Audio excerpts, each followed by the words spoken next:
I don't think movies are supposed to slow down when they pick up steam and you build things up.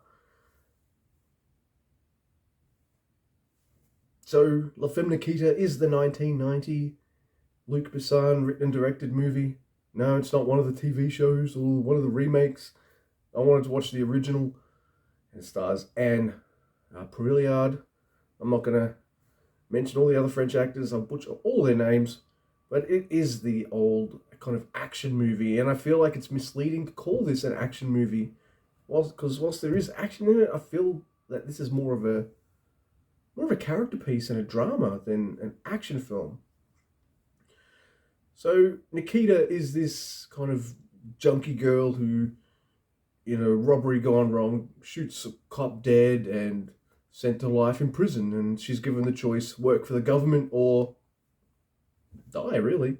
So she chooses to work for the government and they train her up, all this kind of stuff, and set her out in the field to live her life and stuff. Every now and again, they'll give her a phone call with her call sign, and from there, she'll carry out missions for them. And the first hour, especially, it's awesome. It's her going through the motions of training and becoming the assassin that they want her to be. I really like the chemistry, or at least the relationship between Nikita and her handler, Bob. And I thought this movie was building up to more action. I've seen other Luc Besson movies, and they're usually a little lighter on story and a little bit more on pew pew pew pew. So I expected that. Maybe that's colouring how I feel about it. But after that first hour, the next about 30 minutes, I'm like, all right. It deals with her more at-home relationship with her boyfriend and all this kind of stuff. And I'm like, all right, fine, that's all right. Because now we're going to build up to a big finale and a big finale. And they sort of do. For all their training of her being some kind of assassin badass and a person who doesn't like authority that much, etc., etc. This movie starts off well, setting her up to be this badass, and then at the end, she's like a crying mess. And I don't like that. In fact, the ending is not very cathartic, and it ends. The ending is okay, but I just thought it was unsatisfying, and I didn't like it that much. So this was on the 7 train, easy 7 train. And then I just started to get a little bored with it towards the end.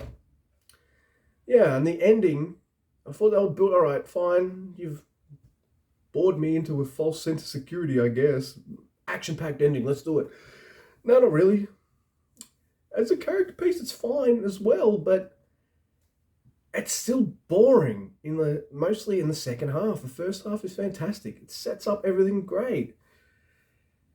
And then, I don't know, I thought we'd get more of the action part of her life than the home part of her life, but we got more of the home part of her life, which is sweet. It's nice to see develop, but it's a lot less interesting. And so, I give La Femme Nikita a 6 out of 10. A high 6, though. That first hour and a half is pretty decent. It just,